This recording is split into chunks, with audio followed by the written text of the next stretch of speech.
আয়োজনটাই হচ্ছে একটা বিশাল একটা প্রাপ্য। আর প্লাস আমরা যে সিচুয়েশনে এখন যাচ্ছি অ্যাকচুয়ালি আপনি যদি লক্ষ্য করে দেখেন 1-1.5 মাস ধরে কিন্তু অনলাইন অফলাইন সব সেক্টরে মানুষজনই কিন্তু এক ধরনের খুবই ক্ষতির মাধ্যম দিয়ে কিন্তু যাচ্ছে, সেল হচ্ছে না। সো আমরা কিন্তু ডেটটা আমাদের 9-10 ছিল, কিন্তু আমরা এটা পিছিয়ে নিয়ে গেছি সব কিছু সিচুয়েশন ভেবে। প্লাস এখন কিন্তু আবার বন্যাও চলে এসেছে। সেই ক্ষেত্রে আমরা কি করলাম, আমরা এই উদ্যোক্তারা মিলে চিন্তা করলাম এই একটা ডেটটা দিই একসাথে। এখানে আমরা কিন্তু ফান্ডও রেজ করতেছি, জানি আমরা এই ফ্লাডটাকে আমরা দিতে পারি, ডোনেট করতে পারি সবাই মিলে। এবং যারাদের একটা অনলাইন অফলাইন একটু বিজনেস আছে, যারা আপাতত এখন একটু সবাই একটু ক্ষতির মাধ্যম আছে, তারা চাচ্ছে ইভেন্টের মাধ্যম দিয়ে একটু সেল দিতে। জানি আমরা কিন্তু হিউজ পরিমাণে কিন্তু প্রত্যেকটা উদ্যোক্তারা কিন্তু 20-30-40% মতো সেল দিয়ে দিচ্ছে, জানি প্রোডাক্টগুলি আমরা কিন্তু সুন্দর করে সেল আউট করে দিতে পারি এবং খুবই রিজনেবল প্রাইসে, যেগুলি অ্যাকচুয়ালি কিন্তু অনেক হাই প্রাইসের কিন্তু প্রোডাক্টগুলি, বাট এগুলি কিন্তু খুবই হাই প্রাইসেই আমরা পাচ্ছি।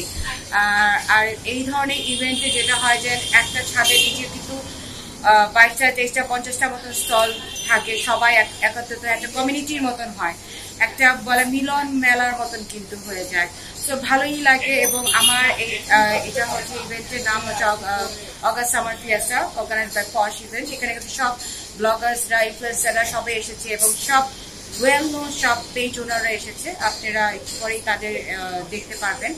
এবং ক্রাউডটাও মাশাআল্লাহ খুবই ভালো। আজকে আয়োজন হচ্ছে গুলশান লেডিস ক্লাবে। ইনশাআল্লাহ আমাদের নেক্সট ইভেন্টটা গুলশান লেক শোরে হবে। সবাই আমাদের সাথে থাকবেন এবং দোয়া করবেন যেন সব উদ্যোক্তারা একসাথে কাজ করতে পারি নারীরা মিলে, বিকজ এক অপরকে সাহায্য করলে কিন্তু আমরা বেড়ে উঠতে পারবো। সো আমার সবার জন্য শুভকামনা। মেয়েদের তো বলতে গেলে প্রত্যেকটা ক্ষেত্রেই কিন্তু একটা বাধা আমাদের অতিক্রম করতে হয়, সেটা হোক বাবা বাড়ি হোক, শ্বশুর বাড়ি হোক, বা একটা সমাজ যেটাকে বলে। মেয়েদেরকে মনে করে 4 দেওয়ালের মাঝেই মনে থাকাটাই সবাই পছন্দ করে, বাট এখন একটা সিচুয়েশন আসে যে এখন সবাই কিছু না কিছু করতে চায় এবং এটাকে আমি বলবো যে ওয়েলকাম, এটা করা উচিত। ছোট হলো ছোট জিনিস ঘরে বসে হোক, বাট রান্না যেই সেক্টরে ভালো পারে সেই সেক্টরে সবারই কিছু করা উচিত। এটা অ্যাকচুয়ালি কিন্তু টাকার জন্য নয়, কিন্তু এটা হচ্ছে একটা সময়টাকে, নিজের যে সময়টা থাকে সেই সময়টাকে কিন্তু যে যেভাবে পারে সেটাকে ইউটিলাইজ করতে পারে। প্রত্যেকটা মানুষের কিন্তু একটা কি বলবো কিছু করার একটি কিন্তু হয়তো কেউ পেইন্টিং এ ভালো, কেউ ক্রাফটিং এ ভালো, সবাই সব দিক দিয়ে কিন্তু ব্যস্ত আছে ভাইয়া। বাট হয় কি এইটার জন্য সাপোর্ট লাগে, যেমন আমাকে আমার সাপোর্ট করে আমার হাজব্যান্ড। হ্যাঁ, সো আমি যা কিছুই করতে চাই না কেন আমার সাথে আমার হাজব্যান্ড আমার সাথেই আছে। সো আমি আলহামদুলিল্লাহ যে আমার অ্যাকচুয়ালি কখনো একটা জিনিস কিনতে হলে আমার কখনো কারোর থেকে জিজ্ঞেস করতে হয় না, বিকজ আমি সেলফ ইন্ডিপেন্ডেন্ট। বাট আমি কিছু অনেক আপুদেরকে দেখে একটা জিনিস কেনার জন্য হলেও কিন্তু তার হয়তো বা খোঁজামত করতে হয় বাবার থেকে বা হয়তো হাজব্যান্ডের থেকে। বাট তার জন্য হচ্ছে এই জিনিসটা যদি না করতে হয়, নিজেরা সেলফ ইন্ডিপেন্ডেন্ট হয়, তাহলে কিন্তু এটা থেকে অতিক্রম করে আসতে পারে। এবং হাজব্যান্ড ওয়াইফ উভয়ই এখন যদি সবাই সবাইকে অ্যাকচুয়ালি ইউনিটি ভাবে যদি কাজ করে, যেটা আমরা একটু বাইরের দেশে দেখেছি, এটা কিন্তু একটা খারাপ কিছু না, এটা একটা পজিটিভ সাইড কিন্তু ভাইয়া। এবং আমার কাছে মনে হয় এটা গুড থিং। আমার অনেক মেসেজেস আসে যে এরকম যে আমি জিনিস কিনতে চাচ্ছি, হয়তো প্রাইসের জন্য কিনতে পারতেছে না, বা হাজব্যান্ডকে বলতেছি তারা হয়তো এই প্রাইসে দিতে পারছে না।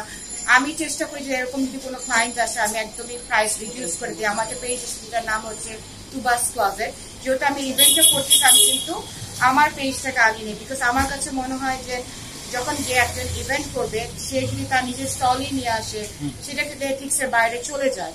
তো সেই এথিক্সটাকে নিয়ে কিন্তু আমি আমার স্টলটাকে নিয়ে আসিনি।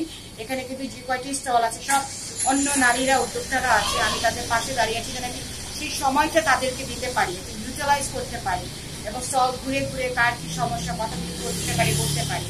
5,000 টাকা দিয়েও কিন্তু তোমরা স্টার্ট করতে পারো, ঘরে বসেও তোমরা স্টার্ট করতে পারো।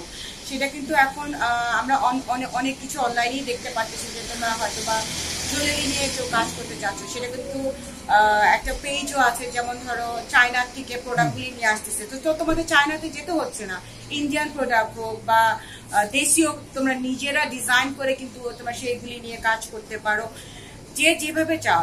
অনেকে আছে যেটা আমি বললাম যে রান্না অনেক পারদর্শক, বা তারা কিন্তু সেটার একটা পেজ সুন্দর করে খুলে দিতে পারে এবং হয়তো বা সবাইকে এইভাবে করে ইন্সপায়ার এবং এক অপরের পাশে দাঁড়াতে হবে, হেল্প করতে হবে, বলতে হবে, প্রমোট করতে হবে। আর এই ইভেন্টগুলি তো হয় এগুলি কি যখন এক ধরনের প্রমোশন হয়ে যায়, যেহেতু এখানে অনেক ধরনের মিডিয়া কভারেজ হচ্ছে, যেমন আপনারা আসছেন, এরকম অনেক মিডিয়া কভারেজ ভাইয়ারা আসতেছে, আপুরা আসতেছে, তো তারা তাদের প্রমোশন করতে পারছে, কার্ড দিতে পারতেছে বা তাদের সেল হচ্ছে, তো এক ধরনের কিন্তু কভারেজের সাথে সাথে তাদের সেলও হচ্ছে। ফ্যামিলি থেকে সাপোর্টটা পায় না, সেক্ষেত্রে আমি মনে করবো যে ফ্যামিলির সাথে কথা বলা উচিত, বুঝাবার দরকার আছে যে সবাই করতেছে।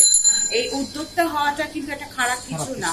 এখন এটা দেখতে হবে যে কি ধরনের কি করতেছে। এখন সে তো আর বাইরে যেয়ে কিছু করতেছে না, লাইভ করতেছে। অনেকে আছে হয়তো বা সে একটা পেজ করলো, সে নিজে লাইভ করতে পারতেছে না, সেই ক্ষেত্রে কিন্তু হয়তো বা যারা লাইভ প্রমোটারদের আছে তাদেরকে বললে তারা লাইভ করে দিতে পারে।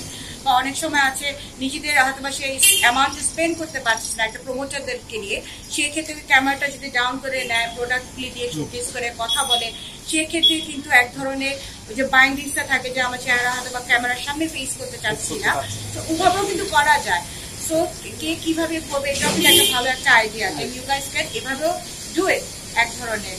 সো আর ফ্যামিলি আই থিঙ্ক সাপোর্ট করা উচিত এখন সবারই, বিকজ আমরা জানি না এখন কার সাথে লাইফে কি হয়ে যায় ঘটনা। একটা ভাইয়া হয়তো বা একটা হাজব্যান্ড ওয়াইফ, একটা ভাইয়া হয়তো বা জব হারিয়ে ফেলতে পারে, রাইট? সো যদি হাজব্যান্ড দুইজনই কিন্তু স্টেবল যদি থাকে, তো সেই ক্ষেত্রে কিন্তু এক অপরকে সাপোর্ট করতে পারে। সো আই থিঙ্ক যে সবারই কিছু না কিছু করা যায়। এখনকার দিনের মেয়েরা সবাই কিন্তু বলতে গেলে উদ্যোক্তাই বলা যায়, ঘরে ঘরে আমরা এখন দেখতেছি যে উদ্যোক্তায় কিন্তু ভরা।